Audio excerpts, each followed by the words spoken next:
Hello, Internet. It is Monster Punter without Matt today. Unfortunately, he's come down with a rather bad headache and is unable to record this week. I've taken it upon myself to do something for everybody this week, and I think that I'm just going to cover a few topics and we'll call it after that. So, welcome. If this is your first time here, please hit that like and subscribe and comment down below. We certainly appreciate it. So, as far as my gaming this week, I've been doing a lot of Diofield Chronicle, which is a really good strategy game. It kind of has real-time elements. I'm sure people in the audience have seen it elsewhere or played it themselves, but I think it's rather worth taking a look. And if you haven't played it yet, you'll definitely enjoy it. I've also been getting more into the Trails or the Legends of Heroes series. I've been playing Trails in the Sky on PC lately. If you like role-playing games, it's a very vibrant world with a story that spans 9 games at the moment. And they are all intertwined with people being from different nationalities, and how everything is coming along rather interestingly.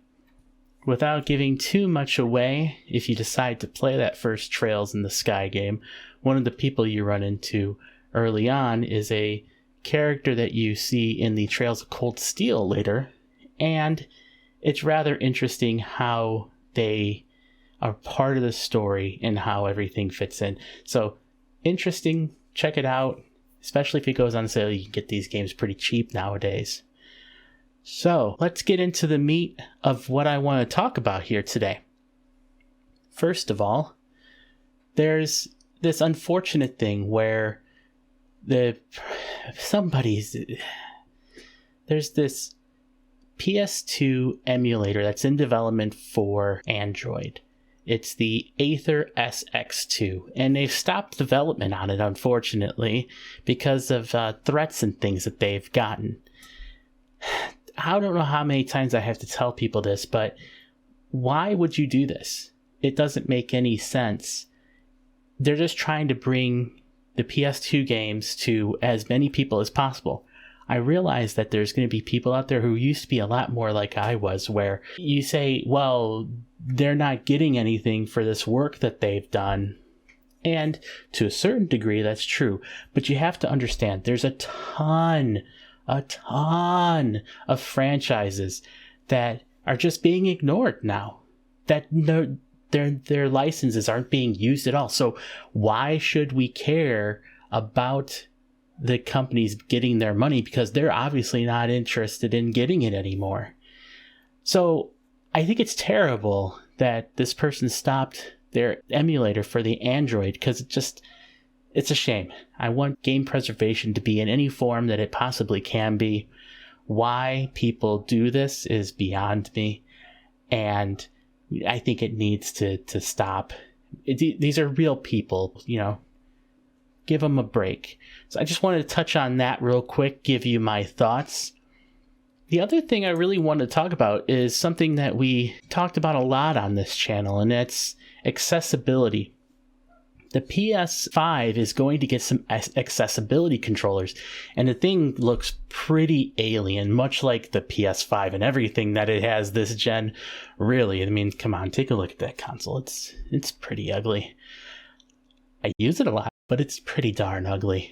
So from what I can tell, you can use one of these accessibility controllers by itself, or you can team it up with a DualSense controller, or you can use 2 of them by themselves, or you can team up 2 of them with a DualSense controller. So lots of options there. But speaking on the design itself, because we have a point of reference now, right? We have the Xbox adaptive controller, where it has the 2 big buttons on the front. It has a little D-pad if you want to use that. And then it has tons of ports that you can plug anything into to expand this experience and use what you need to. So Microsoft's approach seems to be, we'll give you something small, and then you have all this expandability on top of it. So whatever you need, you can plug into it. Sony's approach here seems to be much different, and they say they are working with people in that community to make this better. But there's definitely alien look to it. Basically, it looks like what to be a joystick on one side of it, and then on the other side is a round plate is the best way I can explain it here. It has a bunch of buttons that you can put on it, and it goes around the outside, and you can make those buttons anything you want. I think there's a little bit less flexibility from what I can tell, at least at this point in time, unless you buy more of them. And there's a lot of question marks right now. Like, how much does this cost? How big is it really? From the picture Sony released, it doesn't look like it's a heck of a lot bigger than a DualSense controller. But you never know. There's not enough information right now. I think at the very least, this is a good start. I think it's good that Sony's finally addressing this market. I think it's taken too long for them to, though at the same time, Microsoft has been serving this community for a while. If you wanted accessibility, you had to have an Xbox. Unfortunately, it locks you out of a lot of PlayStation exclusives, and a lot of really good ones at that. But now you're going to be able to. I think maybe even a better approach would have been for Sony to adopt the Xbox adaptive controller to their system and just allow you to play it. I realize that's against the spirit of competition and everything, but as far as, you know, getting people in and letting you play and doing things, I think it's for the best, really. When it comes down to it, people just want to play games, and I think Sony would have done well to allow this, but let's just admit it. It's not in Sony's blood to do this. But what do you think? Do you think that they should allow Microsoft's Xbox adaptive controller to work on the PS5? Do you like this design? It comes from Kotaku here. What do you think? Do you think they're going to be successful with it? Do you think it even makes sense? Comment down below. Looking forward to talking with you. The main thing I want to talk about, though, today is going to be about just the general price in gaming going up. This article comes from IGN, and the article reads as follows: "Pay more to play. Why video game prices could rise in 2023." The article goes on to make some certain points. One of those points being that, let's just be generous at this point in time. Inflation has been really bad, especially this past year. And if you look at it from a historical basis, gaming is cheaper on a per game basis than it has been in a very long time, if ever. And so while I can concede this point that gaming technically could be looked at as cheaper, I don't really buy it. And the article does bring up counterpoints to what I'm about to say. But I think that any game where you have DLC, cosmetics, microtransactions, all those kind of things, that's how they're padding out their revenue. And that's why the article argues that the prices have been able to stay at $60 for so long. It also brings up the fact that the teams required to make these games are way bigger. We're talking about AAA games right now. Not talking indies. Indies is a completely different thing, and this is just about your AAA games, your $60, $70 games that are going to be out there now. I absolutely hate this, and I hate this with a passion. But let's just take their points here. They have way bigger teams to complete development. While that's true, I think the future is going to be different.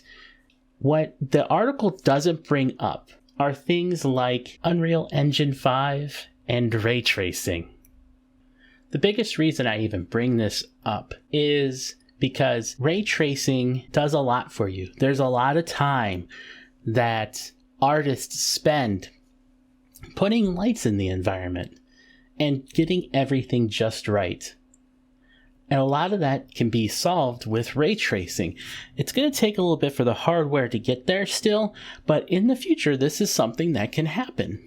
If you don't have to spend so much time placing lights, you can have the artist spend more time actually building the world.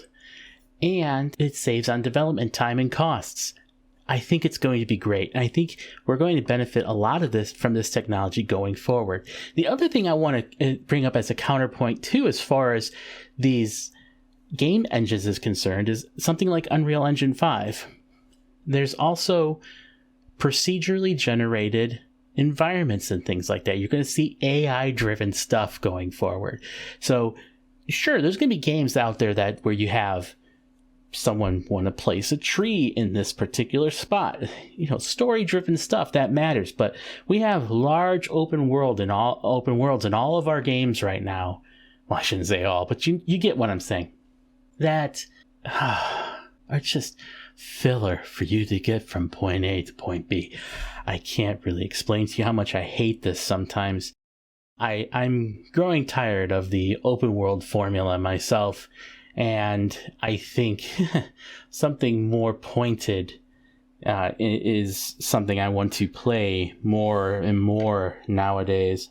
I may play Horizon Zero Dawn, but I am not going to do all the side content. I'm not going to explore everything. All right. Putting that aside, my gripe, procedurally generated. That's going to take a lot of time off of developers' hands. They can put that time into other things.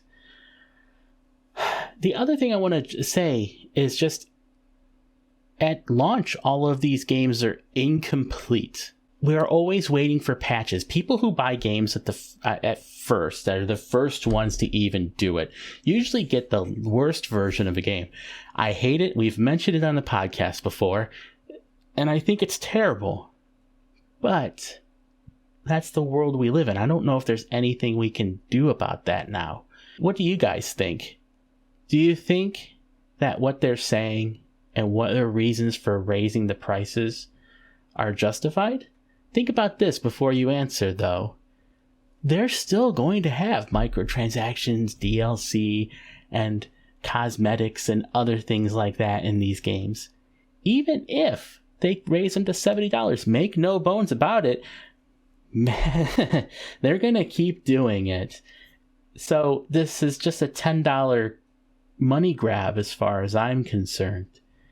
Madden Ultimate Team by EA is still going to be Madden Ultimate Team. Also, think about this. Games are the biggest medium, period. Entertainment-wise, it's bigger than music, bigger than movies. Video games are the thing. Give you some points here. Nintendo. These are the latest reports that I can find online, by the way. Nintendo, $5.5 billion net income. Sony, $6.7 billion of net income. Microsoft, $17 billion of income. Activision Blizzard, $1.1 billion of income for the first 9 months of 2022.